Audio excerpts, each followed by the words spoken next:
Ser semejante a Jesús es lo que más deseo en la vida. Ser semejante a Jesús es el ansia sincera de todo mi ser. Ser semejante a Jesús, la ilusión para mí más querida, para hallar en la vida alegría y poder. Quiero ser más semejante a Jesús.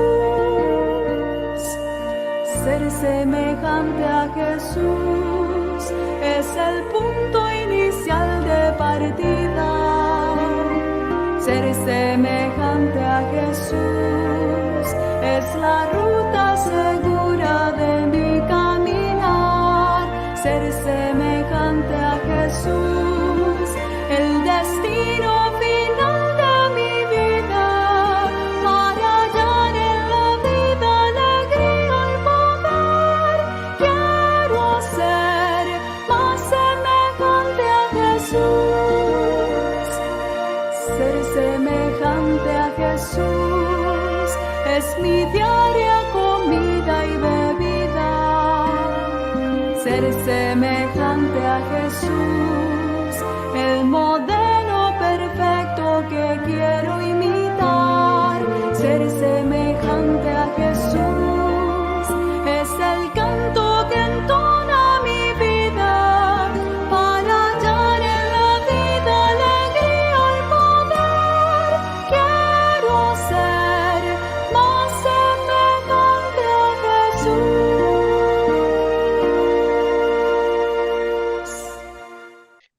Buenas tardes a todos, Dios los bendiga. Vamos a tener una palabra de oración para invocar la presencia del Señor, Buenas la guía tardes. del Señor. Buenas tardes, hermanita Lucy. Oremos. Bendito y alabado seas, Padre Celestial. Honra y gloria y alabanza sean dados a ti, porque solo tú eres digno de alabanza en el cielo, en la tierra. Porque tú creaste todo lo que existe, nos hiciste a nosotros e hiciste un regalo maravilloso para la humanidad, que fue el haber enviado a tu Hijo Jesucristo como propiciación de nuestros pecados. Por medio de su muerte, su resurrección y su intercesión en el santuario, somos salvos, somos perdonados y somos limpiados. Gracias por ese don precioso, ese regalo maravilloso. Alabado sea el Señor Jesucristo, nuestro intercesor en el santuario celestial, porque eres sacerdote según el orden de Melquisedec, sumo sacerdote del santuario. Quien intercede por nosotros, trabaja por nosotros, nos limpia, nos perdona, nos diriges a cada paso, nos purificas. Alabado seas, nos das arrepentimiento verdadero, genuino. Bendito Salvador Jesucristo, necesitamos tu guía en esta hora que vamos a seguir leyendo el camino a Cristo, para que por favor nos expliques, para que por favor engrandezcas nuestra mente y logre captar aquellas cosas que quieres que captemos. Que nos concedas del Espíritu Santo para que Él venga y nos enseñe, nos abra el entendimiento, por favor. Que podamos ser impresionados por estas palabras y estas palabras lleven a la acción, Señor. Rogamos nos acompañes aquí con mis hermanos y pongas palabra tuya en nuestras bocas, Señor. Salvador, gracias. En tus manos de amor nos encomendamos. En tu nombre santo, Señor Jesús. Amén. Bueno, seguimos con el camino a Cristo. Estamos hablando del arrepentimiento verdadero. Ya vimos algunas cosas del arrepentimiento genuino, que es un don de Dios, un don de Jesús específicamente. Ya a proyectar acá. Vimos que el arrepentimiento no tiene nada que ver con el miedo a las consecuencias, con el temor a el error que cometimos, por las consecuencias, por el daño causado o por el castigo que nos merecemos, sino que es un sentir, voy a por acá, a recobrar esa magnífica Definición, dice acá, el arrepentimiento comprende, eso está en Camino a Cristo, página 23, párrafo 2. El arrepentimiento comprende tristeza por el pecado y abandono del mismo. No renunciamos al pecado a menos que veamos su pecaminosidad. Mientras no lo repudiemos de corazón, no habrá cambio real en nuestra vida. Y ahí están las características del verdadero arrepentimiento. Tristeza por el pecado. Vemos el pecado en su verdadera magnitud y lo empezamos a repudiar de corazón. Eso es lo que nos lleva a la transformación. Eso es lo que nos, aparte del perdón que Jesús nos da, nos lleva a la limpieza. ¿Ok? Entonces, también dice que muchos no entienden la naturaleza verdadera del arrepentimiento. Muchas personas se entristecen por haber pecado. Eso no es seguridad de que tengo el arrepentimiento genuino. El hecho de yo tener tristeza por el pecado. Dice, y aún se reforman exteriormente porque temen que su mala vida les acarree sufrimientos. Pero esto no es arrepentimiento en el sentido bíblico. Lamentan el dolor más bien que el pecado. Tal fue el pesar de Esaú cuando vio que había perdido su primogenitura para siempre. Balaán, aterrorizado por el ángel que está en su camino con la espada desenvainada, reconoció su culpa porque temía perder la vida, mas no experimentó un sincero arrepentimiento del pecado, no cambió de propósito ni aborreció el mal. Judas Iscariote, después de traicionar a sus señores, clamó de pecado entregando sangre inocente. Y esa confesión fue arrancada de a su alma culpable por un tremendo sentimiento de condenación, o sea, un remordimiento y una pavorosa excitación de juicio. Las consecuencias que habría de cosechar le llenaban de terror, pero no experimentó profundo quebrantamiento de corazón ni dolor en su alma por haber traicionado al Hijo Inmaculado de Dios y negado al Santo Israel. Cuando el faraón de Egipto sufría bajo los juicios de Dios, reconocía su pecado a fin de escapar al castigo, pero volvía a desafiar al cielo tan pronto como cesaban las plagas. Todos los mencionados lamentaban los resultados del pecado, pero no experimentaban pesar por el pecado mismo. Ahí están. Entonces aquí vemos, la vez pasada no hablamos de estos cuatro ejemplos: Esaú, Balaam, Judas y el faraón. ¿Ok? Faraón de Egipto. Esos son ejemplos de arrepentimiento falso. Y vimos un ejemplo de arrepentimiento genuino, la vida de David, cuando él cae en pecado, y vemos que en él se manifiestan esas características del verdadero arrepentimiento. Pues sincero, profundo, dice, no se esforzó él por atenuar su culpa, o disculparse, o minimizar su error, su pecado. Su oración no fue inspirada por el deseo de escapar al juicio que le amenazaba, ¿no? Él sabía que se merecía la muerte, pero confiaba en su Salvador, que lo podía redimir de su pecado. David veía la enormidad de su transgresión y la contaminación de su alma. O sea, vio el pecado en su verdadera magnitud. ¿Y qué dice acá? Aborrecía su pecado, lo que hizo, le dio durísimo, lo aborreció.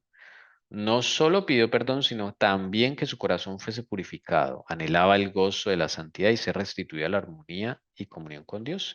Y ahí vemos el famoso Salmo 51, que es el salmo del arrepentimiento de David. Y bueno, quedamos acá en 26.1. Fue el último párrafo que leímos. Y decíamos que el pecador no debe arrepentirse primero para después aceptar a Jesús en su corazón. No es correcto. Uno debe ir a Jesús tal cual como está, sucio, pecador. Y Jesús se encarga del resto. Es el primer paso. Y vimos que el ceder, como siempre, es la parte que nos corresponde, ceder.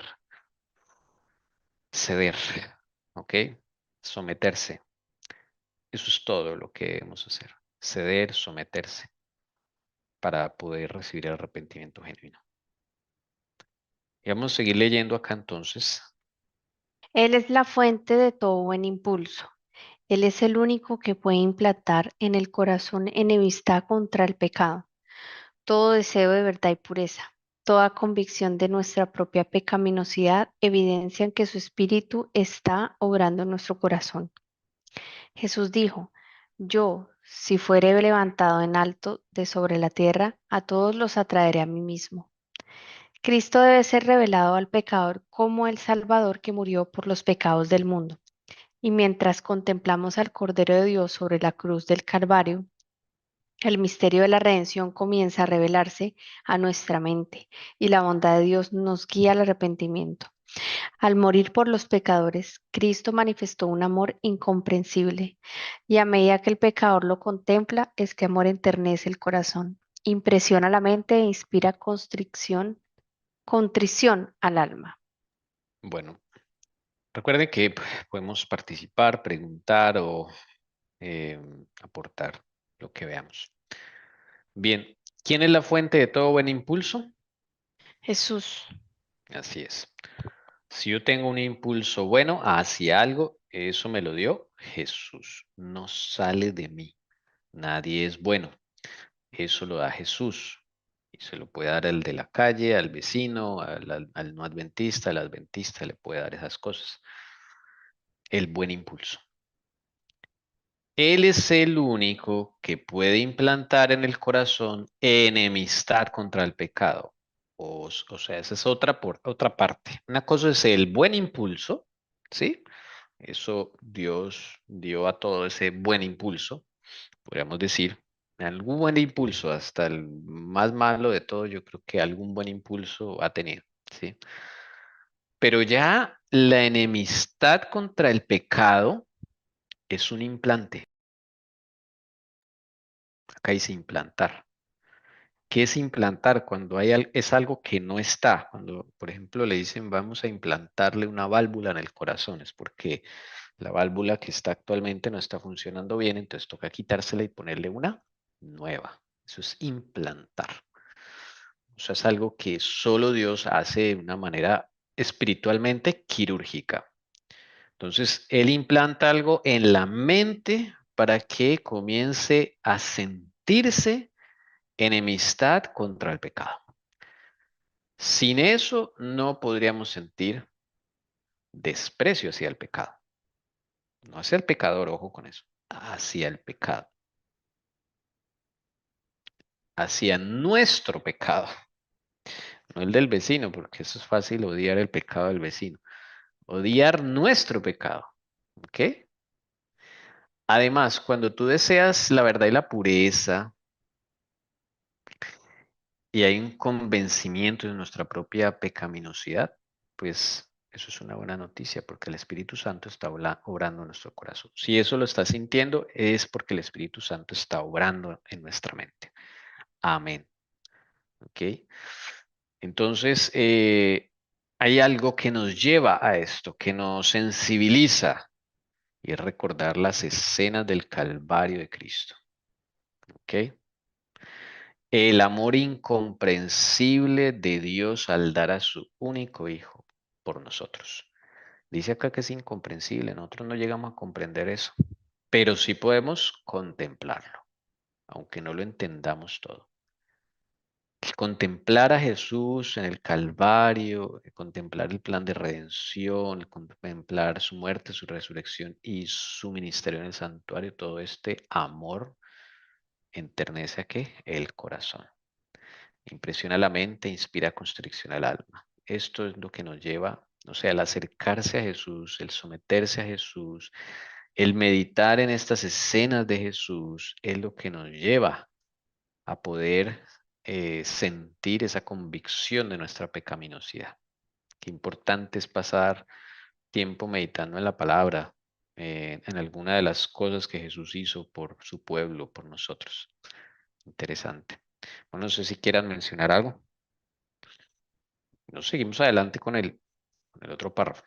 Es verdad que a veces los hombres se avergüenzan de sus caminos pecaminosos y abandonan algunos de sus malos hábitos antes de darse cuenta de que son atraídos a Cristo.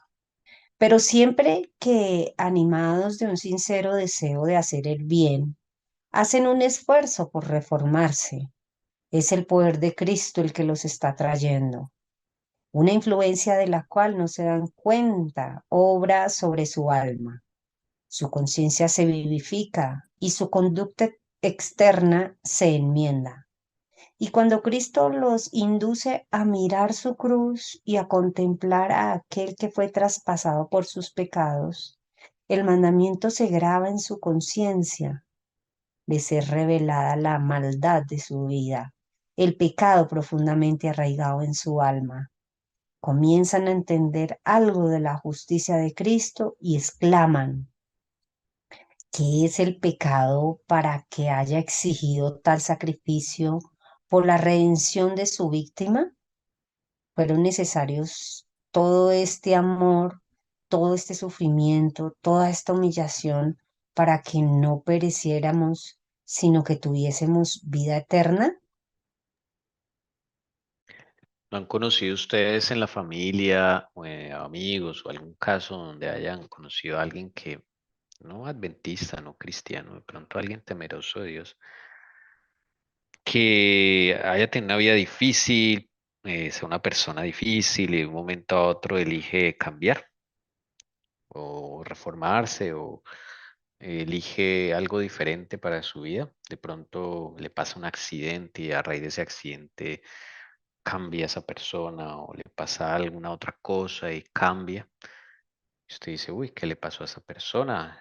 Ha cambiado. Bueno, pues ese es Jesús. Hay veces, hay veces que eso sucede. ¿Ok? Cuando esa persona dice, tiene un deseo sincero de hacer el bien y hace un esfuerzo por reformarse, no es que sea esa persona, porque algunos dicen, ay, pero yo necesito ser cristiano para ser buena persona, ¿sí? O unos se excusan. Esto que esa persona hizo, se reformó, es el poder de Cristo que los está trayendo, mire. Es una influencia de la cual no se dan cuenta. Ellos no son conscientes de que esa influencia está allí ejerciendo su efecto, pero sucede. Entonces, ahí está el caso de esas personas. Mire, ellos no han conocido a Jesús, ¿ok? Su conciencia se vivifica y su conducta externa se enmienda. Esos son casos de, pues, personas que uno conoce, ¿no? En la vida que se reformaron. Por ejemplo, alguien que bebía mucho y ya no. Alguien que se la pasaba fuera de la casa, no atendía a los hijos, a la esposa, pues, y que después se reformó por alguna razón. Ahí está Jesús trabajando. Ese párrafo es genial porque aquí uno entiende que Jesús obra no solo de gente dentro de la iglesia, también hay gente afuera que el Señor obra. Por eso ellos no se dan cuenta, de pronto ellos no son conscientes, ¿sí? De que es Jesús el que les está dando eso. Pero eso tiene un propósito y es que después de los años, Jesús los va a llevar a mirar su cruz, a contemplarlo. Y ahí empieza a despertarse la conciencia hacia las cosas de Dios y van a comenzar a entender, dice acá, comienzan a entender algo de la justicia de Cristo. Esos son aquellas personas que de pronto no han caminado con Jesús, no lo conocen, pero que usted ve que, no sé, se reformaron para bien. Pues ahí está Jesús. ¿Qué piensan ustedes? ¿Conocen a alguien? Yo sí conozco a alguien en mi familia. Hasta nosotros mismos, porque si de pronto teníamos un mal hábito en nuestras vidas, ¿sí? El Señor nos mostraba y nos mostraba que eso estaba haciendo causar en nuestro cuerpo enfermedad o dolores, ¿sí? Entonces ahí vemos que el Señor sí, nos está trayendo, nos está diciendo, mira, no sigan con este mal hábito, porque las consecuencias van a llegar. Entonces, Él nos rescata en cualquier aspecto de la vida, ¿sí? Ya sean los malos caminos, los malos hábitos, los malos pensamientos, las malas palabras. En mi vida ha pasado eso. Entonces, gracias a Dios, porque bueno, aún Él nos está rescatando, no quiere que perezcamos. Y bueno, ahí vamos en este caminar, porque aún todavía faltan muchas cosas. Y qué Ok. bonito experimentar, ¿no? Ese verdadero arrepentimiento, experimentar esa influencia que es solo humana de Cristo Jesús, no de nadie más. Sí, bueno, aquí ya no está hablando en sí de arrepentimiento, sino está hablando de reforma externa. Y no está hablando de gente que ya camina con Jesús, ¿sí? El ejemplo que dio la hermana Lucy es pues para nosotros que caminamos con Jesús. Este párrafo se refiere a aquellos que no conocen a Cristo, pero que abandonan alguno de sus malos hábitos, dice, por eso dice algunos, antes de darse cuenta que son atraídos a Cristo. Ellos no conocen, ¿sí notan? Hacen un esfuerzo por reformarse, entran en conciencia, Jesús les fabrica algo en su vida que los pone a pensar, los impacta fuertemente, ¿sí? Pero ellos no saben qué es Jesús. Por eso dice acá, una influencia de la cual no se dan cuenta obra sobre su alma. Pues hay muchos casos. Pues yo hablo por mí, porque a pesar de que fui bautizada, pero no conocía realmente quién era Jesús, ¿sí? Escuchaba hablar mucho en la Biblia, escuchaba mucho de las promesas, pero creo que me faltaba conocerle. Entonces, para mí, para mí, esa influencia, ¿sí? Fue haciendo mella en mi vida porque a través de mis años, desde pequeñita, pues que me bauticé, pero pues tenía malos hábitos y el Señor fue enseñándome, aunque era bautizada, pero Él me fue enseñando y me fue mostrando qué debía dejar. Y aún, aún tengo que seguir avanzando y dejando cosas que no. Pero todo eso lo hace Cristo, Cristo en uno, a unos más pronto que otros, ¿sí?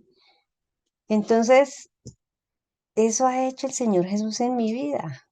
Uno cree que porque se bautizó ya está salvo. Eso creía yo, que yo ya era salva, que estaba santa, pero no. A través de mis años, el Señor ha hecho esa reforma en mi vida. Por eso yo creo que pues esa influencia es una influencia poderosa y seguirás estando en mi vida para perfeccionarme a mí, porque yo solamente de mí no sale nada bueno. Qué hermoso. Y también conozco de un familiar también. El Señor ha hecho esa obra. Él no conocía a Jesús, estaba en malos caminos, pero el Señor lo está rescatando. Y un primo que me dijo a mí, me dijo, prima, sin Dios la vida es más difícil. Para mí ha sido muy difícil mi vida y cada día aprendo más. Pero bueno, pues esa es la obra del Espíritu de Dios, de reformar a los seres humanos. Amén. Amén. Ok, interesante. Entonces, ¿cómo puede el Señor alcanzar a personas que aún ni siquiera se han bautizado, ni siquiera conocen de Jesús, pero viven una reforma? Eso es lo interesante. O sea, esto es lo que habla este párrafo, que sí hay reformas de personas antes que se bauticen, antes que conozcan a Jesús, pero es Jesús el que las lleva a eso, ¿sí? Por eso tenemos que ser muy, muy cuidadosos. Nosotros no podemos juzgar quién se reformó verdaderamente y quién no, ¿no?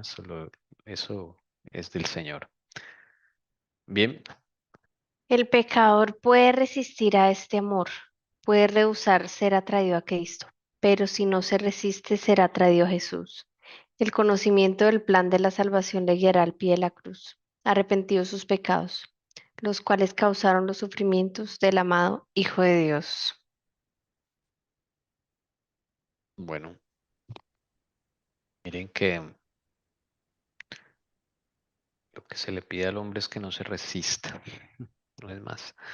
Eso es otra forma para decir que ceda, ceder o someterse, mire. Porque es que el amor de Cristo es algo que constriñe. Hay un versículo que dice, el amor de Cristo nos constriñe, ¿cierto? A todos. O sea, es que cuando uno ve estas escenas del Calvario, ve a Jesús sufriendo en la cruz, eso es una cosa que es imposible no sentir el corazón arrugado. Lo que pasa es que uno se resiste a esa influencia. Muchas veces al resistirnos, pues no, el Señor no puede obligarnos. Si nadie se resistiera a ese amor de Cristo, todos serían atraídos a Jesús y todos serían seguidores de Jesús. Entonces, el mundo está dividido entre los que se resisten al amor de Dios y los que no se resisten al amor de Dios. Muchas veces nosotros nos hemos resistido, muchas veces. Y entonces, bueno, el Señor Claro. sigue llamando, ¿no? Pero uno se resiste a veces y, bueno, ahí está, de pronto uno se hace la vida más difícil por resistirse. Entonces, no te resistas. Ese es el, como la moraleja de esta parte. No te resistas al amor de Jesús. Así como estás en tu condición, Él desea trabajar contigo, sea que estés en la iglesia, seas que no, sea que ya te bautizaste, sea que no te has bautizado. Eso no importa, no te resistas al amor de Cristo. Él va a trabajar por ti, así como estás. Él es experto trabajando, arreglando desastres, nuestros desastres. Ese es el gran amor de Dios. Bueno, sigamos leyendo, hermana Lucy. Listo. Dice, la misma inteligencia divina que obra en las cosas de la naturaleza habla al corazón de los hombres y crea en él un deseo indecible de algo que no tienen. Las cosas del mundo no pueden satisfacer su ansia. El Espíritu de Dios les suplica que busquen las únicas cosas que pueden dar paz y descanso, la gracia de Cristo y el gozo de su santidad. Por medio de influencias visibles e invisibles, nuestro Salvador está constantemente obrando para atraer el corazón de los hombres y llevarlos de los vanos placeres del pecado a las bendiciones infinitas que pueden obtener de él. A todas estas almas que procuran vanamente beber en las cisternas rotas de este mundo, se dirige el mensaje divino. El que tiene sed, venga, y el que quiera, tome del agua de vida de balde. ¿Qué es lo único que puede dar paz y descanso al alma? Respuesta, la gracia de Cristo y el gozo de la santidad. Eso es lo único. A veces podemos sentir como ansiedad, aburrimiento, insatisfacción. Y muchas veces es por esto que está en lo profundo. Y nosotros a veces con esos sentimientos vamos, buscamos en el refrigerador algo que comer, buscamos en YouTube algo que ver, buscamos en las redes sociales algo que chismosear. Pero dice acá que las cosas del mundo no pueden satisfacer esa ansia. Ansia es ansiedad, ¿ok? Y necesitamos dopamina. Tenemos mucho cortisol en ese momento en el cuerpo, entonces buscamos dopamina y las redes sociales la dan, los dulces también. Entonces realmente lo que busca es paz, dopamina, o sea, algo que te quite esa ansiedad. Eso.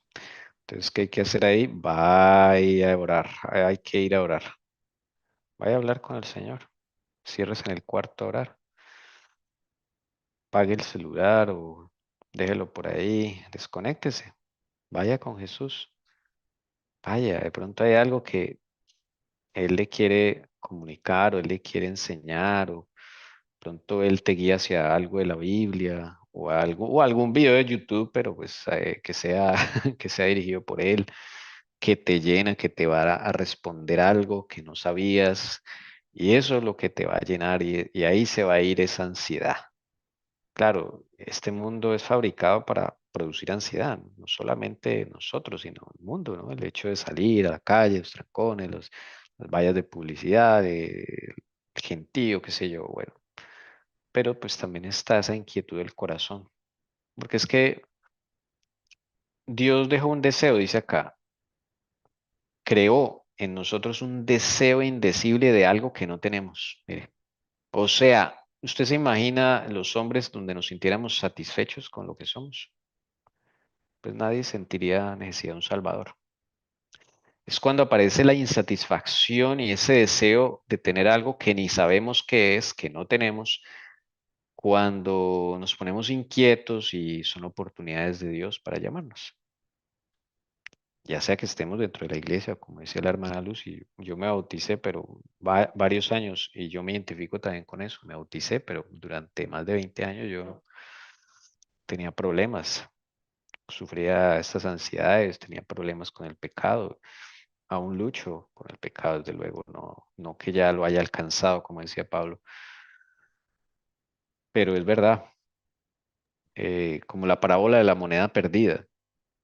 ¿Recuerdan? Una mujer que se le perdió una moneda que para ella significaba mucho, porque para una mujer en aquella época una moneda esa se pues, representaba su seguro contra la enfermedad de su esposo, la muerte de su esposo, era como su seguro de vida. Era la dote y a esa mujer se le pierde la dote, una moneda que valía mucho y se le pierde en la casa. Esa moneda que vale mucho somos nosotros que estamos en la casa, en la iglesia, pero que no sabemos que estamos perdidos, no somos conscientes, son como una moneda. Tenemos valor para alguien, para Jesús, para el Espíritu Santo, pero nosotros no sabemos de ese valor y estamos perdidos en la casa, no sabemos que estamos perdidos. La moneda no es algo inanimado, no tiene conciencia de que está perdida. Así mismo nos ha pasado a nosotros. Esta es la parábola de la moneda perdida. Entonces, bueno, el único que puede aliviar la sed del alma, esa sed profunda, es Jesucristo, porque Él dice, el que tiene sed, venga, y el que quiera tomar del agua de vida, de balde, o sea, gratis. Seguimos. Vosotros en cuyo corazón existe el anhelo de algo mejor que cuanto este mundo pueda dar. Reconoced en este deseo la voz de Dios que habla a vuestra alma. Pedidle que os dé arrepentimiento, que os revele a Cristo en su amor infinito y en su pureza absoluta. En la vida del Salvador fueron perfectamente ejemplificados los principios de la ley de Dios, el amor a Dios y al hombre. La benevolencia y el amor desinteresado fueron la vida de su alma. Cuando contemplamos al Redentor y su luz nos inunda, es cuando vemos la pecaminosidad de nuestro corazón. Me llamó mucho la atención ese, bueno, varias cosas, pero esa primera frase, ¿no? Vosotros en cuyo corazón existe el anhelo de algo mejor que cuando este mundo pueda dar.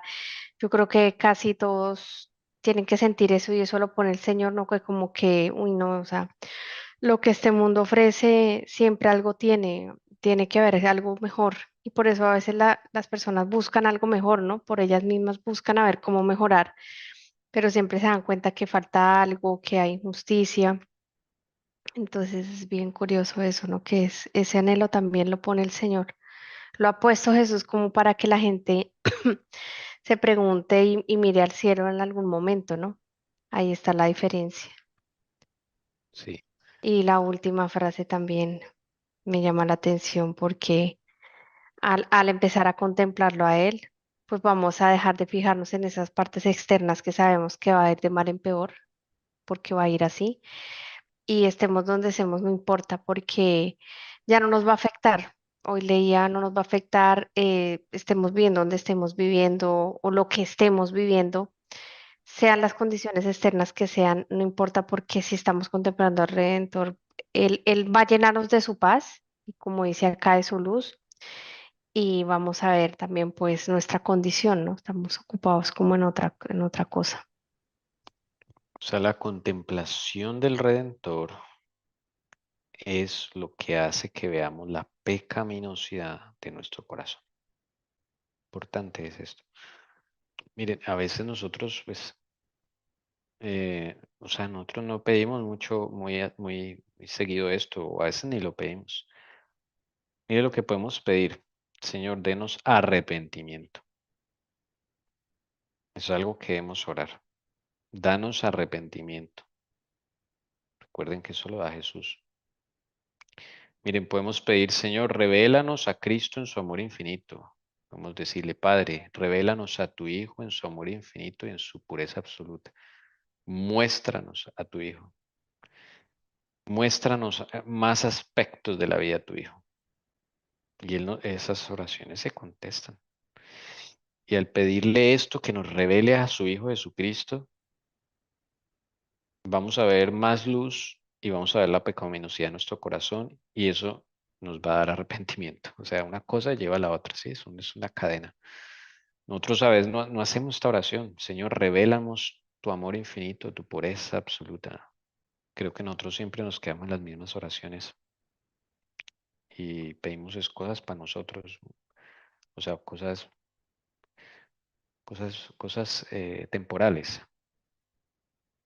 Sí, que Dios está al cuidado de eso, desde luego. Y no estoy diciendo que sea malo pedir por salud, por trabajo. No, eso no es malo. Pero nos quedamos solo en eso. De ahí no salen más oraciones. O sea, no hay más que decirle al Señor. No hay más peticiones. Mire, acá tenemos dos ejemplos. Señor, danos arrepentimiento genuino. Señor, muéstrame este pecado llamado, no sé, orgullo. Muéstramelo, Jesús, en mi vida. Y algo muy importante, muéstranos tu amor infinito y tu pureza absoluta. El Señor usará algo para mostrarnos algo más del amor de Él. Veamos el caso de Nicodemo, hermana Lucy.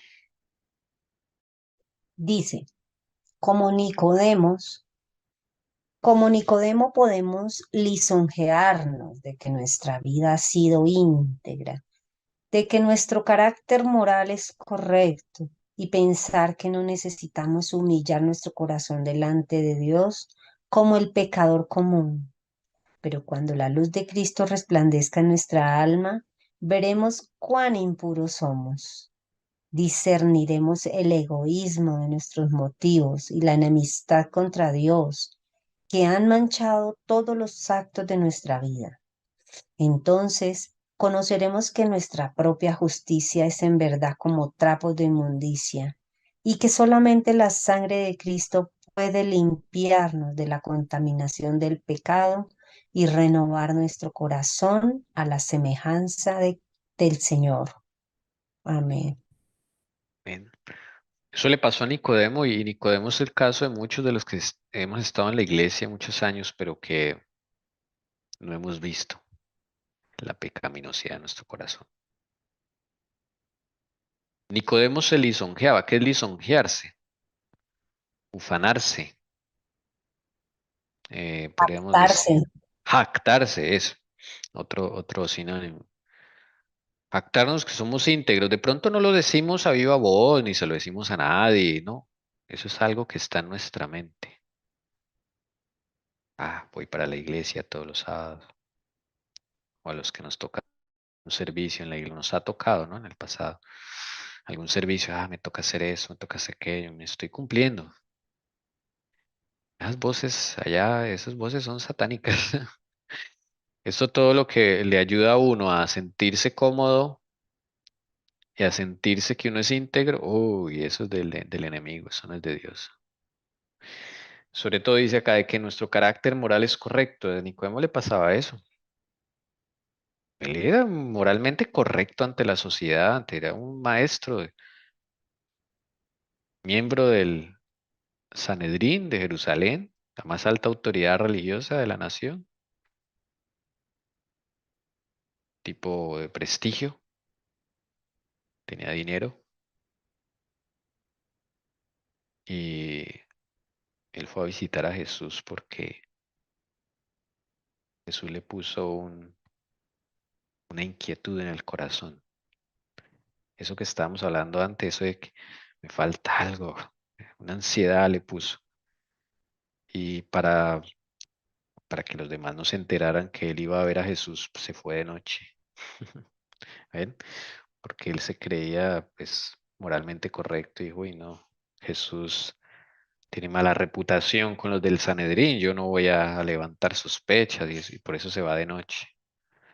Pero Jesús sabe y Jesús no lo juzgó por eso, antes bien le dio la bienvenida y Jesús ya sabía que él venía y ya sabía las palabras que le iba a decir. De cierto te digo que el que no nace del agua y del espíritu no puede ver el reino de Dios.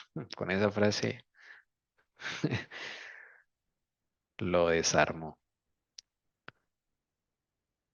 De cierto te digo que el que no nace de qué? Del agua y del espíritu no puede ver el reino de Dios. Vamos a ver ese texto que es muy importante. Voy a buscarlo. Eso está en Juan.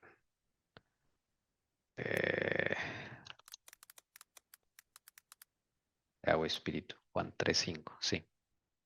En verdad te digo, el que no nace de agua y del espíritu no puede entrar en el reino de Dios.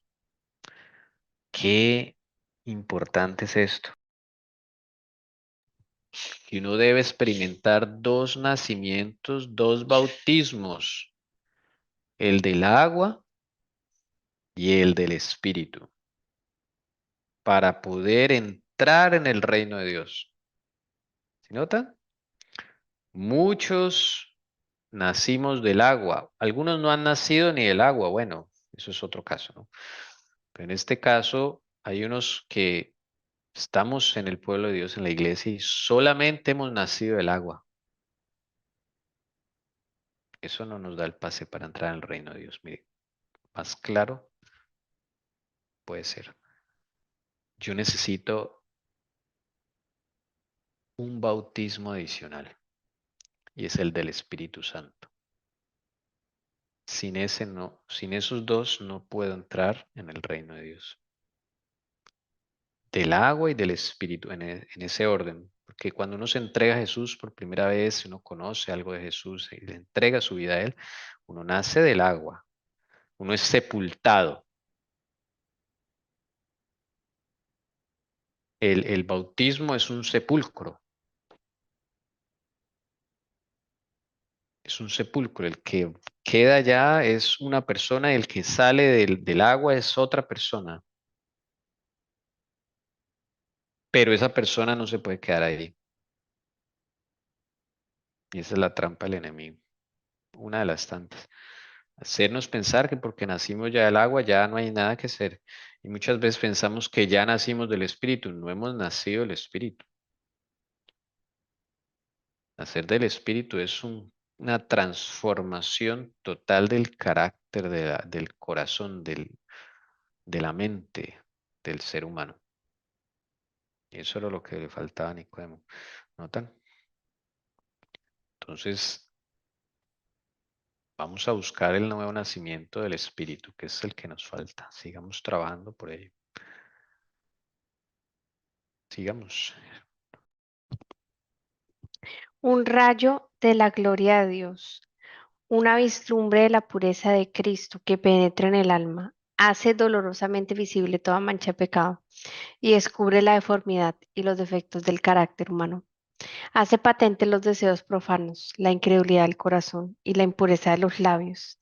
Los actos de deslealtad por los cuales el pecador anula la ley de Dios quedan expuestos a su vista, y su espíritu se aflige y se oprime bajo la influencia escrutadora del Espíritu de Dios. En presencia del carácter puro y sin mancha de Cristo, el transgresor se aborrece a sí mismo. Muy interesante porque con lo que estaban hablando ahorita y con este párrafo, es cuando el Señor muestra, ¿no? Con distintos eventos que uno tiene en la vida con el prójimo. Uno a veces tiene como épocas de crisis, ¿no?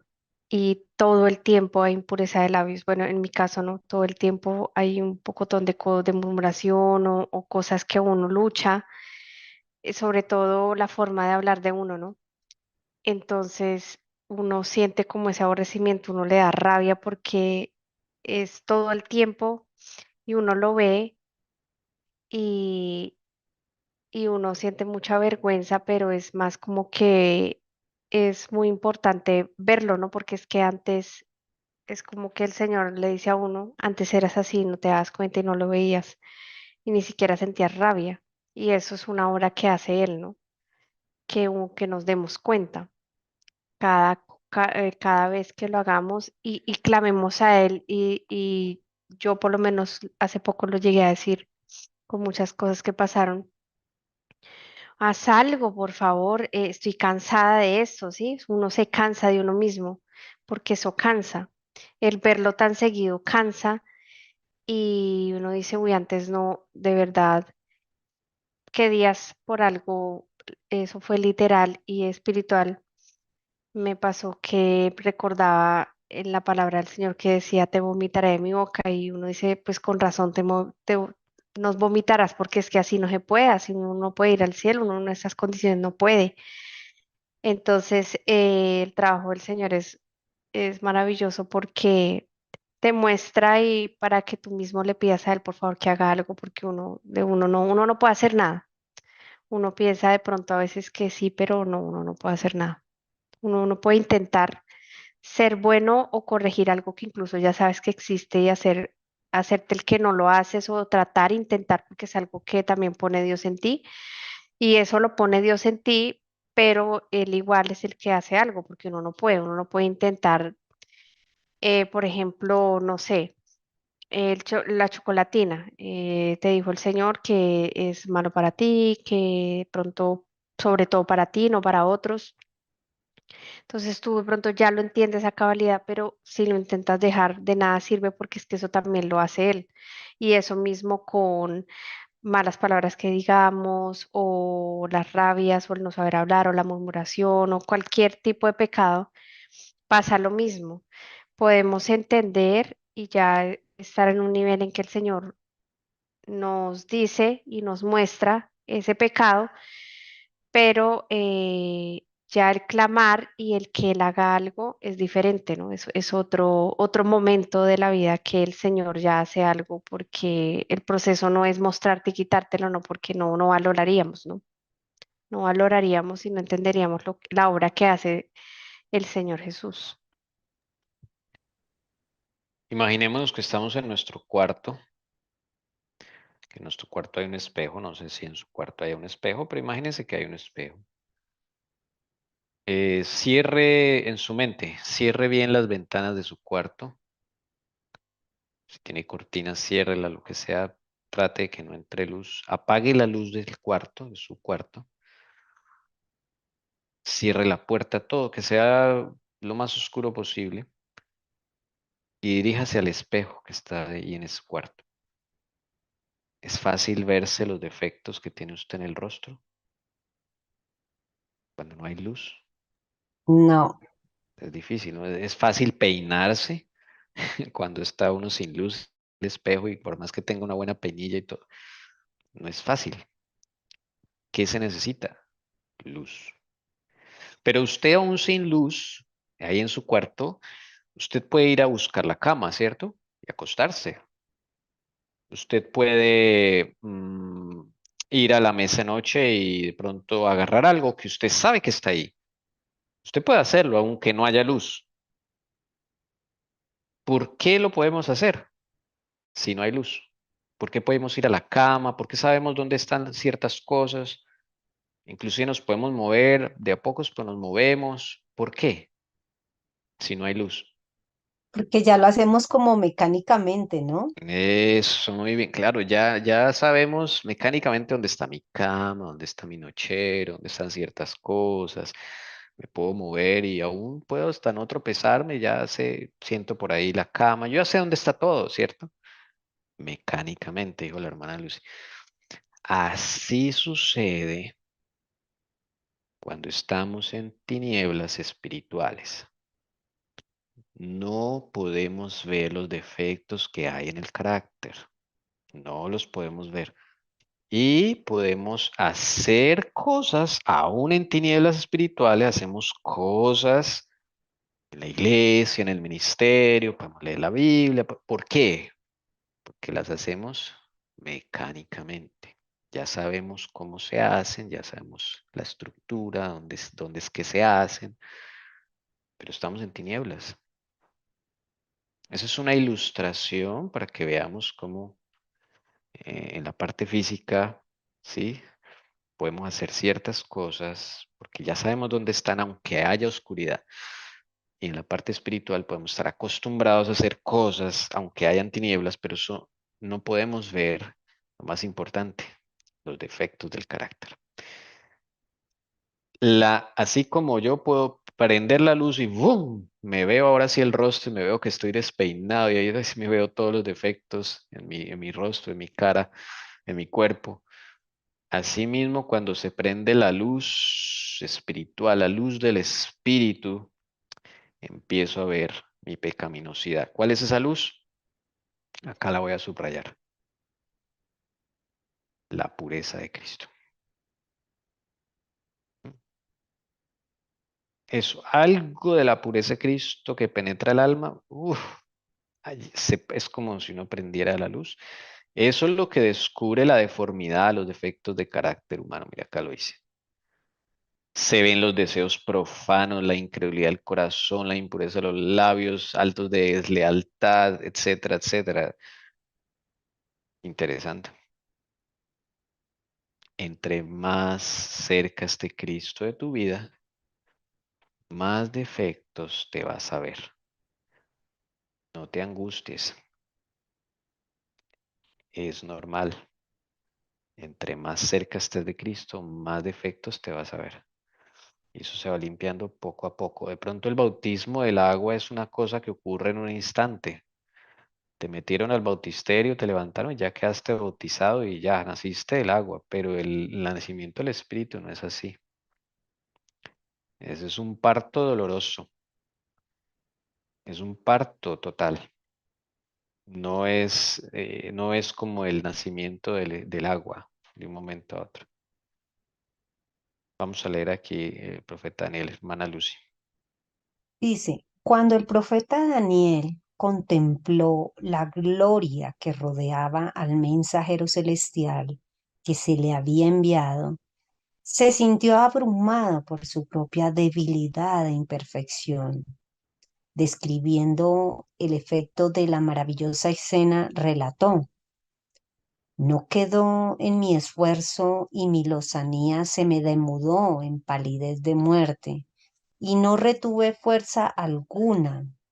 El alma, así conmovida, odiará su egoísmo y su amor propio, y mediante la justicia de Cristo buscará la pureza de corazón, que armoniza con la ley de Dios y con el carácter de Cristo. El gran profeta Daniel, ¿no? Que uno consideraría una persona pues era una persona muy amada por Dios, así lo dice la escritura, muy consagrada. ¿Recuerdan que él decidió no contaminarse con la comida del rey desde muy joven, desde que lo llevaron a Babilonia? Dijo, yo no voy a participar de esto. Y Dios hizo grandes cosas con el profeta Daniel. Pero aún así dice acá que cuando le enviaron al mensajero celestial, fue a Gabriel, él se sintió tan abrumado que se sintió débil y en su propia imperfección quedó sin esfuerzo. Dice él, mi lozanía se demudó en palidez de muerte y no retuve fuerza alguna. Imagínense qué tal pues, un ángel se nos presenta, ni siquiera Gabriel, un ángel normal, de un rango, digamos, no tan alto. ¿Cómo quedaríamos nosotros, sí? Por nuestra imperfección y pecaminosidad. ¿Qué será si se nos presentara Gabriel? ¿Y qué será si se nos presentara Cristo? O sea, no, nos morimos. Entonces, Eso es digámoslo así, un paralelo. De aquí así es, el alma se conmueve eh, cuando ve a Cristo y empieza a odiar lo que somos. Entiéndase, no odiarnos a nosotros mismos, no. Odiar lo que hay en nosotros. El egoísmo, el amor propio, básicamente. Empezamos a odiarlo y mediante la justicia de Cristo vamos a buscar la pureza de corazón, que va a armonizar con la ley de Dios y con el carácter de Cristo. Y ese es el único carácter que la ley de Dios acepta, no acepta otro. Ahí vimos Nicodemo, vimos Daniel, contraste con Daniel. Ahora vemos a Pablo. El apóstol Pablo dice que en cuanto a justicia que haya en la ley, es decir, en lo referente a las obras externas, era irreprensible. Pero cuando discernió el carácter espiritual de la ley, se reconoció pecador. Juzgado por la letra de la ley como los hombres la aplican a la vida externa, él se había abstenido de pecar. Pero cuando miró la profundidad de los santos preceptos y se vio como Dios le veía, se humilló profundamente y confesó así su culpabilidad. Y yo, aparte de la ley, dice, vivía en un tiempo, mas cuando vino el mandamiento revivió el pecado y yo morí. Cuando vio la naturaleza espiritual de la ley, se le mostró el pecado en todo su horror y su estimación propia se desvaneció. Los seres humanos somos expertos en aplicar la ley externamente. Como, o sea, como si nos proponemos hacer algo y dejamos algo, bueno, se puede muchas veces lograr, pero eso es externo, y eso no es aceptado por la ley de Dios. Eso es lo que Pablo experimentó. Él era irreprensible ante la sociedad. O sea, si uno se ponía a mirar la ley de Dios en Pablo, wow, Pablo era el perfecto cumplidor de la ley externamente. Pero dice que cuando él discernió el carácter espiritual de la ley, que la ley es espiritual, se reconoció pecador. Entonces no era por guardar la ley externamente. Por ejemplo, yo puedo no decir malas palabras, nunca, y toda la gente me va a decir qué muchacho tan decente. Esto mi Esteban.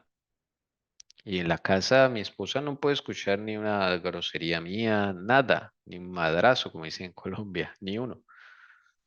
Entonces mi esposa va a decir, él en eso es intachable." Pero eso puede ser externo si, por ejemplo, cuando me ofenden yo en mi mente, siento ganas de decirle esta vía y la otra a esa persona, pero no lo digo, se queda en mi mente.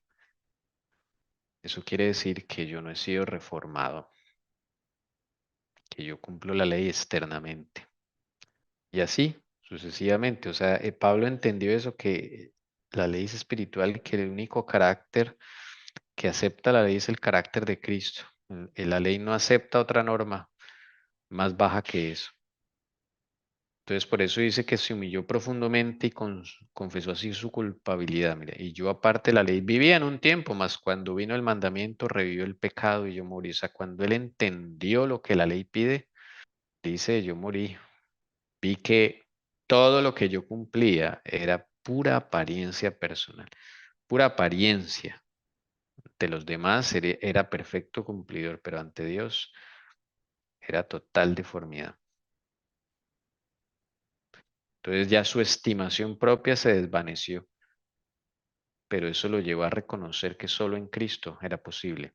Y el Señor Jesús le decía, mi poder se perfecciona en tu debilidad. Y claro, cuando nosotros somos externamente buenos según la ley de Dios, pues ¿para quién es la gloria? ¿Para Dios o para el hombre? Para el hombre. Cuando uno aplica la ley externamente, la gloria es para quién es, pues para el hombre. Ahí no participó Jesús, no hubo un cambio profundo. Pero cuando la ley naturalmente se cumple después de haber sido regenerado y transformado, ¿para quién es la gloria? para Jesucristo, para Dios, no para nosotros. Y ahí no vamos a tener estimación propia porque es algo que nosotros no logramos. Es algo que Jesús logró en nuestra vida. Siempre aterrizamos en ejemplos de comida, ¿no? Pues o lo más vivencial, lo más fácil. Ah, no, yo ya no como, no sé, carne, la típica. Pero evito pasar por los restaurantes donde venden churrasco argentino porque ese olor me mueve. Entonces ahí no ha sido transformado. Eso es simplemente una abstención de la carne exterior. Y el enemigo nos hace pensar que ya la superamos, que ya estamos cumpliendo. No. Cuando pases por el churrasco argentino y no sientas nada de ganas, ahí sí Jesús te ha transformado. Y la honra y la gloria es para Él. Bueno, sigamos.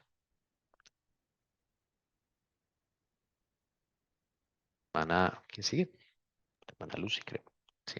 Sí, Esto es importantísimo. Atención a eso. Sigue, hermano. no todos los pecados son de igual magnitud delante de Dios. Hay diferencia de pecados a su juicio, como la hay a juicio de los hombres. Sin embargo, aunque este o aquel acto malo pueda parecer trivial a los ojos de los hombres, ningún pecado es pequeño a la vista de Dios. El juicio de los hombres es parcial e imperfecto, mas Dios ve todas las cosas como son realmente. Al borracho se le desprecia y se le dice que su pecado lo excluirá del cielo, mientras que demasiado a menudo el orgullo, el egoísmo y la codicia no son reprendidos. Sin embargo, son pecados que ofenden en forma especial a Dios, porque contrarían la benevolencia de su carácter, ese amor abnegado, que es la misma atmósfera del universo que no ha caído. En que comete alguno de sus pecados más groseros puede avergonzarse y sentir su pobreza y necesidad de la gracia de Cristo. Pero el orgulloso no siente necesidad alguna y así cierra su corazón a Cristo y se priva de las infinitas bendiciones que Él vino a derramar. O sea, ningún pecado es pequeño a la vista de Dios. Todos los pecados son grandes. Pero no todos los pecados son de igual magnitud delante de Dios. ¿Nota? O sea, todos los pecados son grandes, graves ante Dios. Pero no todos los pecados son iguales de grandes. Por eso dice el Señor que va a pagar conforme a las obras. O sea, no todos van a ser castigados de la misma manera. Al final, cuando haya el ajuste de cuentas, Él venga por segunda vez. O sea, el castigo que va a recibir Satanás, por ejemplo, no va a ser comparado con uno de sus demonios. Y tampoco va a ser comparado con una persona que, bueno, hizo cosas, pero son grandes, graves, pero no tan graves como las que hizo Satanás. Todos van a recibir un juicio a la medida. Por eso ahí dice, hay diferencia de pecados a su juicio. ¿Ok? Y acá da un ejemplo. El borrachito, el borracho. A veces se le desprecia, a veces se le dice reformes, a veces se le dice usted está mal, ¿cierto? Y se tiende a excluirlo ya del cielo porque no, él no va a entrar en el cielo. Y así lo dice la palabra, ni el bebedor va a entrar al reino de los cielos. Pero eso no quiere decir que el orgulloso tenga un pecado menor que el borracho. ¿Sí? Al borracho se le desprecia y son reprendidos, pero el orgulloso, el egoísta y el codicioso, ese sí no se reprende.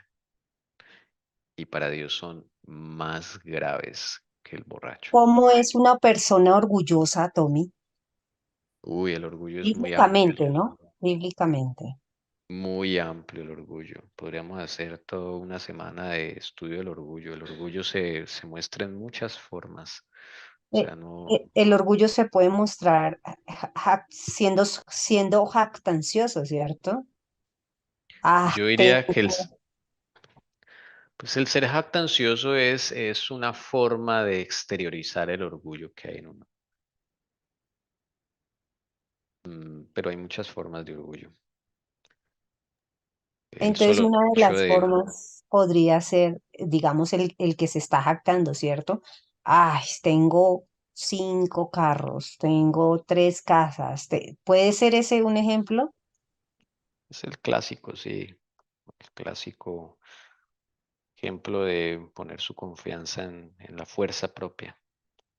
Es una forma de orgullo.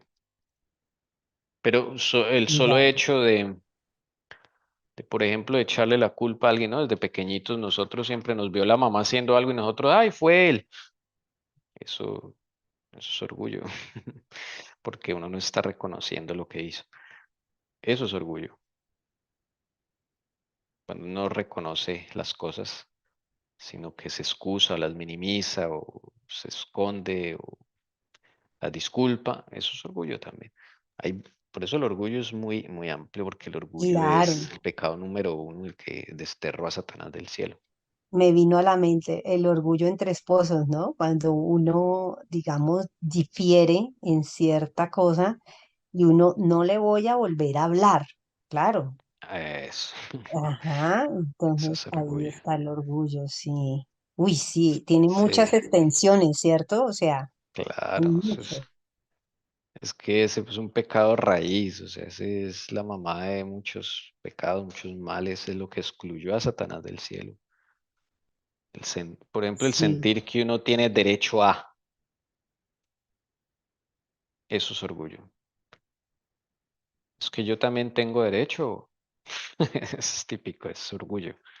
claro, sí, sí, me estoy poniendo en esos zapatos, sí, claro, eso es ¿Eh? orgullo, Es sí. que No de vulneraste aprender, mis derechos, o sea, sí, entonces, sí, y uno se ofende a veces es por el orgullo. eh, el orgullo es herido. Entonces uno siente que lo hirieron, pero porque le atacaron el orgullo, lo que más uno le duele. Y miren que para Dios eso es más grave que el borrachito. Que el borrachito, claro, él sabe que está mal, o sea, en su interior sabe que está mal y que está preso de un vicio. Pero él puede buscar ayuda, él siente pobreza y necesidad de la gracia de Cristo, puede llegar a sentirlo, pero el orgulloso no siente necesidad de la gracia de Cristo. Se cierra. Entonces se aleja, se cierra, se aleja también. El orgullo sí, no deja a uno doblegarse. eso. Le cuesta a uno someterse, le cuesta a uno aceptar que la embarró. Y si le cuesta a uno aceptar que la embarró ante el esposo, la esposa que se pone que es el más cercano, imagínese cómo va uno a aceptar ante Dios que ni lo ve, que uno no puede ver. ¿Ve? Entonces, miren cómo Dios ve las cosas. Entonces, muchas veces nosotros, el borrachito, el drogadicto, ay, ese está mal, ese está excluido del reino de los cielos, pero nunca decimos tal cosa del orgulloso, del egoísta y del codicioso. Acá lo está diciendo la hermana Joya. Que a veces es mucho peor, ¿no? Porque digamos que el drogadito en su condición, sea por engaño, como haya llegado ahí que está esclavo, pues él muchas veces ni puede hablar, ni puede desarrollarse como persona, como que vive ahí encerrado en su propia mente. Entonces no le permite ni siquiera pecar en otra cosa más, ¿no? O sea, digamos que algunos son así, pero cuando hay orgullo, en uno egoísmo, otras cosas, si uno no es drogadicto, uno termina siendo peor, porque uno sí desarrolla más eso. El drogadicto como que queda encerrado, encadenado en esa situación y claro, es una víctima como nosotros, pero yo sí lo veo diferente. O sea, veo que es peor ser egoísta, ser codicioso, porque tengo la opción de ir a Jesús, tengo una mente un poco más clara para decidir. Un drogadicto ya quedó esclavo desde el primer día y simplemente ya no tiene poder de decisión, o sea, no puede decidir. Ya es un milagro del Señor y la oración de la familia o los conocidos, porque, pues, ¿cómo decide, no? Decir, no, la próxima vez no voy a Claro, tomar droga. porque está encarcelado, el enemigo lo tiene Exacto, encarcelado y uno en la cárcel, ¿qué?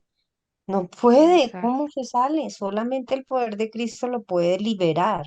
exacto. Y una persona, por ejemplo, Sí, que no conoce a Cristo y lleva muchos años, o sea, es difícil, ¿no? Se puede y el Señor le alumbra la mente y puede llegar a clamar por él mismo, pero muchas veces son otros los que primero claman para que él pueda tener un poquito de conciencia, ¿no? Porque no la tiene. En cambio, uno sí tiene el poder de la decisión y buscar a Dios y de clamar por eso y decirle que por favor cada vez lo ayude a uno y llegue a uno a ser liberado, pero un drogadicto no.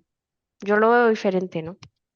claro, si un drogadito está ahí encarcelado, esclavizado, el enemigo lo tiene ahí, que no lo deja ver otras bendiciones importantes para su vida. Sí, Pero claro. Pues, mm. ojo que el orgulloso, el egoísta, el codicioso también está encarcelado. Ojo con eso. Claro, ahí estaba viendo que el Preso. egoísmo, Sí, sí, claro. claro, claro, miren muchos casos que conozco, el egoísmo, ¿cierto? Viendo uno que hay personas que están muy necesitadas y, y que hay personas que, digamos, pueden compartir un poco o mucho de lo que se tiene y no les importa. Ven la necesidad del hermano X o de su familiar, pero no, hacen de cuenta que no. Esa es una manera de egoísmo, ¿cierto? Es una manera, pero es amplio también. Claro, es amplio. Sí. Egoísmo es excesivo amor propio. Eso es egoísmo. Cuando pongo Pensar solo en siempre uno. eso, cuando pongo mis intereses por encima del otro. Eso es tan sencillo. Todos los días podemos estar de egoístas. Eso es muy sencillo. El solo hecho de no alcanzarle la sal en la mesa a alguien. Solo hecho de servirme la mejor porción. De que sirvan en un almuerzo, no sé, algo que estén regalando y yo voy allá a coger la mejor parte, porque es porque me amo demasiado a mí mismo y no me importa a los demás. En las promociones, cuando voy quiero sacar tajada solo para mí. Bueno, eso hay mucho. Uy, Tommy, Eh, sí, me hizo caer en cuenta muchas cosas de las que tú dijiste. Claro, sí, Todos nosotros sufrimos es de muy eso. amplio. Y lo hacemos de una forma automática. Hacemos de una forma automática. Es solo hecho desde niños cuando nos decía papá, mamá, uy, aproveche, mijo, muévase, aproveche, o sea, ¿qué iba a ver? Aproveche Pida lo de algo. mejor, pida lo Exactamente. mejor, elija lo Ah, mejor. exacto. Eso es ser egoísta, eso es incentivar el egoísmo. Pues eso se manifiesta en muchas cosas, muchas cosas. Bueno, Tommy, la diga, codicia. Ahora falta la codicia. uh, la codicia es Estaciones de la, la codicia. el 10.º mandamiento, no contemplarás la casa de tu prójimo. No contemplarás la mujer de tu prójimo o el esposo. No contemplarás su buey, su siervo, nada que le pertenezca. El solo hecho de codicia es contemplar cosas de este mundo. Y querer tenerlas porque no te satisface lo que tienes, lo que Jesús te ha dado. Antes de querer tenerlas, tú las contemplas. Contemplas, exacto, sí.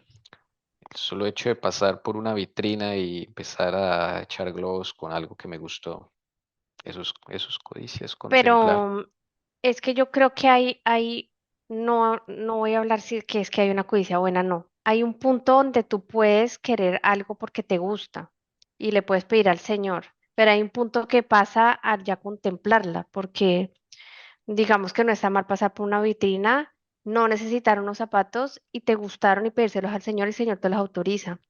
también a necesitarlos. Creo que es válido algunas cosas, pero cuando Apreciar, sí. apreciar y quererlas tener, pero todo depende de las intenciones y todo depende también lo que hables con el Señor. O sea, yo creo que hay como un punto donde ya se vuelve codicia y ya las intenciones no son buenas y hay algo, ¿no?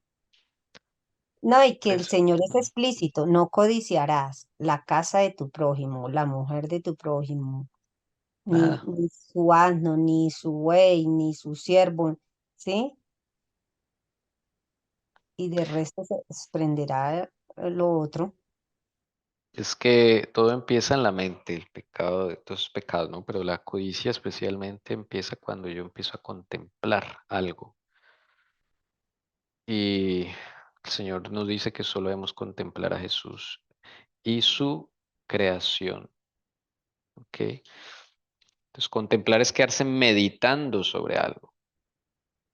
¿M? Sí, como dice mi esposa, yo puedo ver algo muy bonito en la vitrina y apreciar, pero ya me olvido. Pero cuando me quedo meditando sobre eso, sí empezó, por ejemplo, el pecado de David.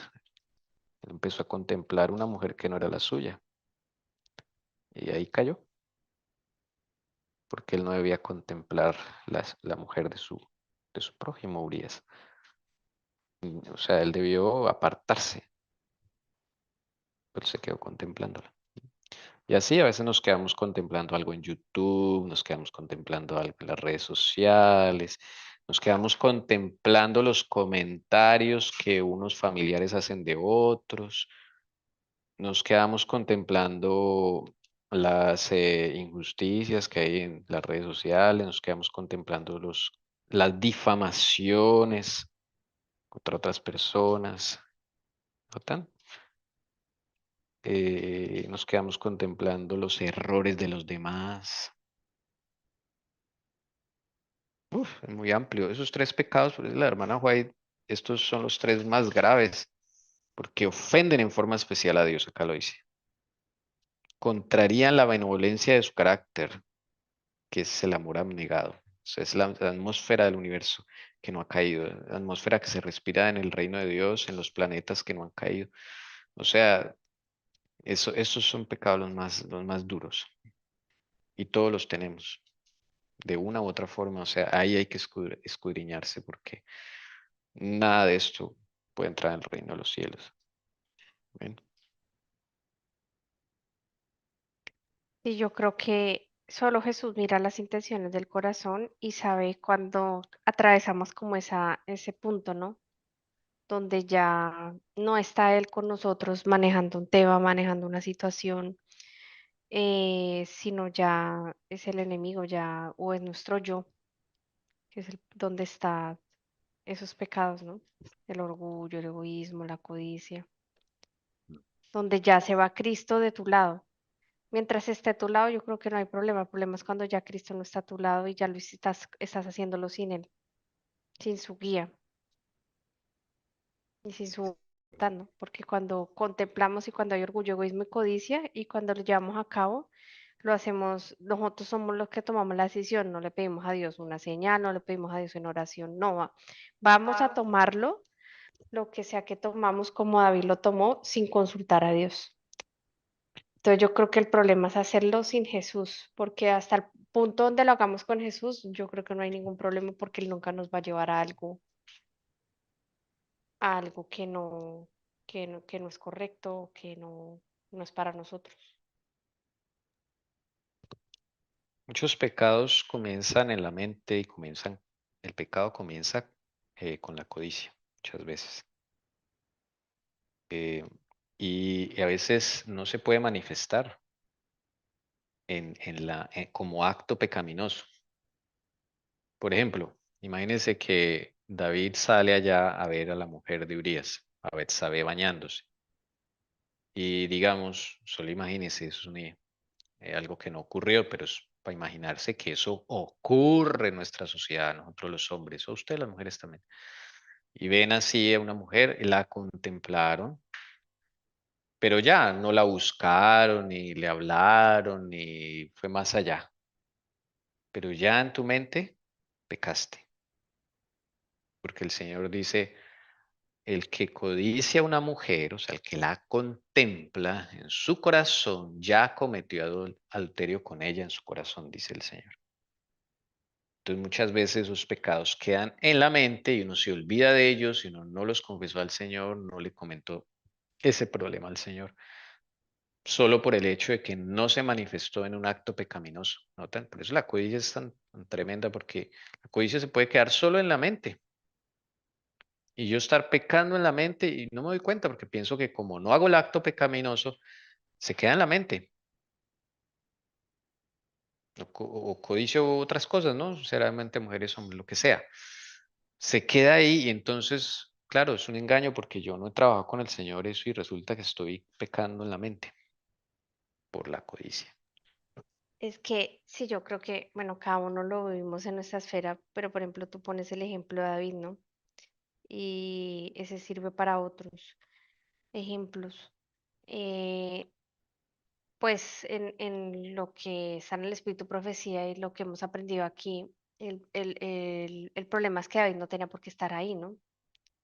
Entonces ya el enemigo ha trabajado en otra cosa para que él estuviera lo que no debía hacer y se desconectara al Señor y mirara a Betsabé en ese caso. Entonces, por ejemplo, una mujer está hablando con su novio, con su esposo, y si está con Cristo ahí, se le cruza una mujer, digamos, no, pues, ¿qué puede hacer? ¿Por qué se le cruzó? No se supone que está mirando a los ojos con quien está hablando o con quien está hablando. Si estás hablando con Jesús en la calle, ¿por qué el enemigo usa esas cosas y por qué te distrajo? Porque realmente no estabas concentrado, no estás concentrado con la persona, no estás concentrado con Jesús. Y así mismo nos pasa con la comida, así mismo nos pasa con codiciar algo, un carro o incluso codiciar la vida que tiene otra persona. Es por eso mismo, porque no estamos buscando imitar a Jesús, no estamos charlando con esa persona o charlando con Jesús, no, hay algo ahí por el cual el enemigo nos logra distraer y pues nos pone la carnada, ¿no? En los distintos eventos que puedan suceder, ¿no? Vamos Sí, a, es vamos por- a, yo ujú. creo que es porque aún hay debilidad en lo más profundo del corazón y ese pecado no ha sido confesado, ¿sí? Entonces, si se vuelve a caer en eso, es porque no hubo un arrepentimiento sincero, es porque, hablábamos antes, tenemos que pedir en oración, Señor, danos arrepentimiento, ¿sí? Arrepentimiento genuino. Y solo Él nos dará eso porque de nosotros, ¿cómo? ¿Cómo? Entonces, ahí sí nuestro Señor tendrá misericordia y nos concederá ese don tan hermoso del arrepentimiento genuino para poder vencer. Bien. Miren esto, estos tres pecados los cometió David con Betsabé. Como decía mi esposa, él no debía estar ahí de ocioso, sino debía estar en la guerra. Mientras sus hombres estaban combatiendo, él se sintió en seguridad porque como ya le había ido bien antes, y como de la guerra que estaba peleando era con un pueblo pues no tan fuerte como otros, era sencilla esa guerra. Entonces él sintió que por orgullo se quedó en su palacio. Dijo, allá que ellos pueden. O sea, confianza propia. El orgullo básicamente es confianza propia. Entonces, por esa confianza propia, él se quedó ahí. Entonces, por orgullo. Luego vio a una mujer en el terrado de su casa, entonces la codició, la contempló y la anheló.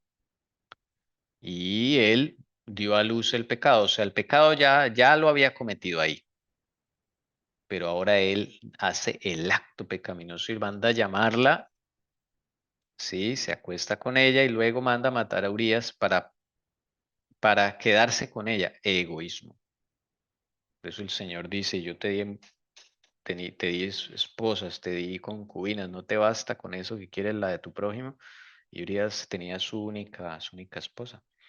Egoísmo. Tommy, pero Ujú. ¿sería que David ahí tenía esa propensión, sí, a ese Sí, claro. pecado? O sea, porque eso debería él tenerlo bien oculto, porque porque para salirle desde allá de lo más profundo de su corazón, o sea, algo, si Dios le permitió eso, porque era para que él reconociera de que tenía ese pecado.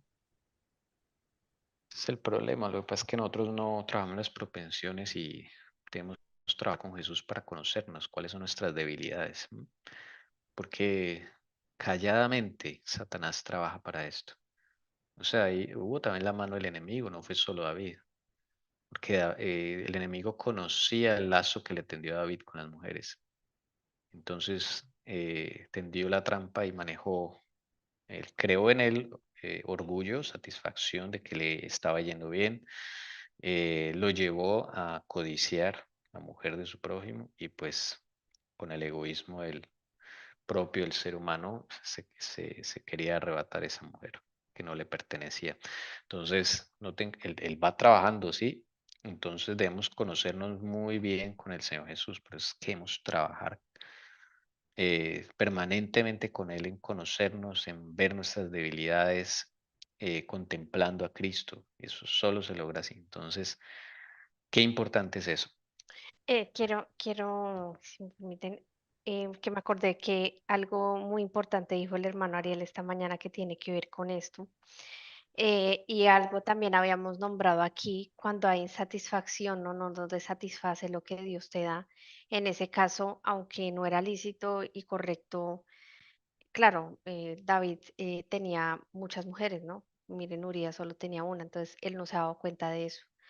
Pero asimismo nos pasa a nosotros porque acá lo leímos, o sea, insatisfacción. Necesitamos llenar ese vacío o buscar y buscar y buscar más.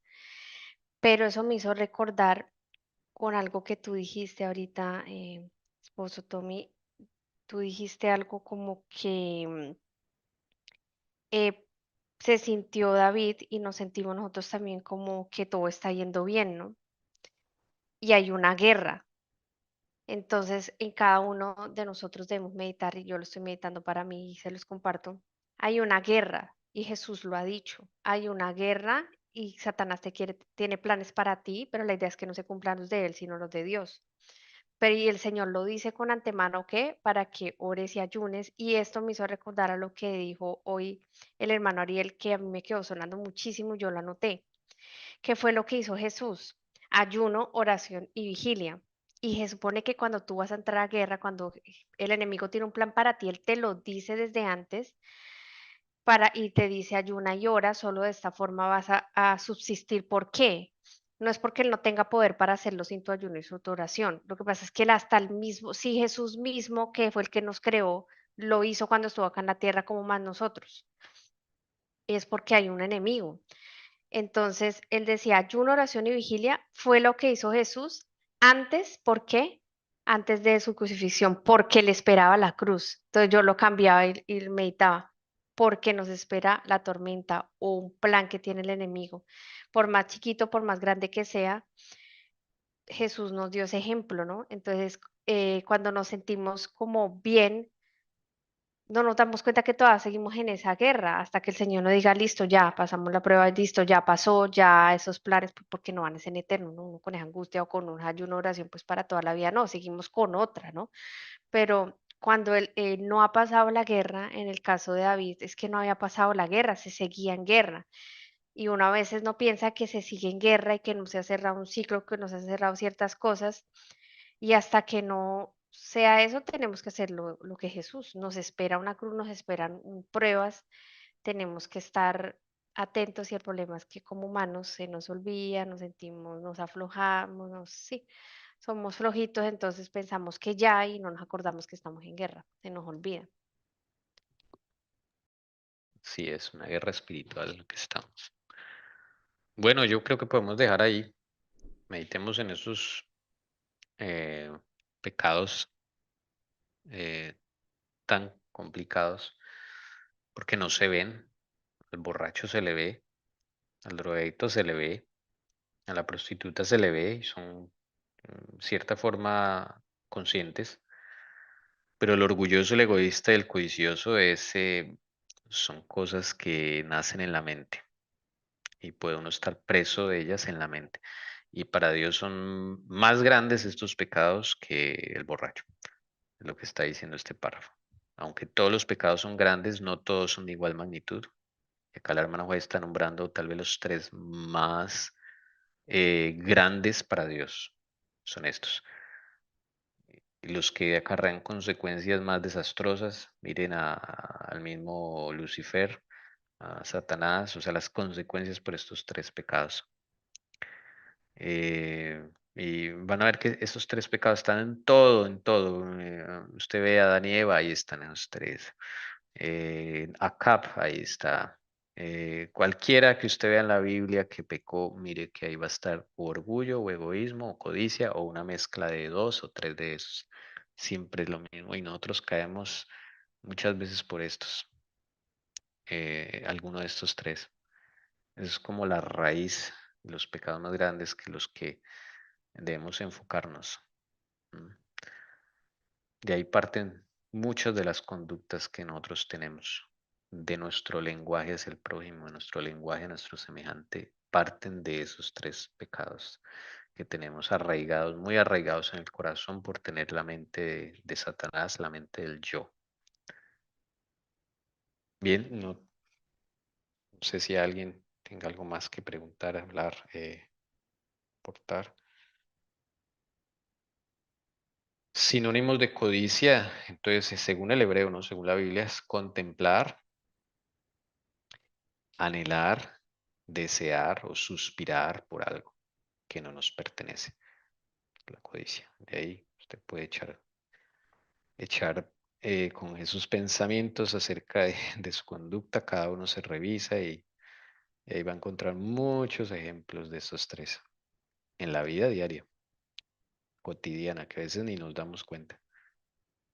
Bueno, el deseo es que el Señor nos conceda su luz, que a partir de la meditación y contemplación en las cosas de Cristo, que eso sí debemos contemplar todo el tiempo, hayan rayos de luz que puedan permitir ver lo que hay en el fondo del alma, podamos ver aquellos defectos para pedir arrepentimiento e ir a Jesús para que Él los solucione. Ese es mi llamado, bueno, mi deseo para todos ustedes y que podamos seguir adelante con esto. Amén. Podemos orar, no sé si la hermana Lucy nos despide en oración. Bueno, sí, señor. Si es posible, claro está. Sí, señor. Bueno, doblemos rodilla ante el Dios creador de cada uno de los que estamos aquí presentes y de todos los que se están postrando en estos momentos de rodillas ante el Dios soberano y supremo. Padre nuestro que moras en las alturas de los cielos, santificado sea tu nombre, venga a nosotros tu reino, hágase tu voluntad así en el cielo como también aquí en la tierra. Agradecido, Señor, por esta gran oportunidad para estudiarte, para reconocer de que nuestra condición es muy pecaminosa, reconocer de que nos hemos separado de ti, reconocer de que hemos pecado contra ti, Señor.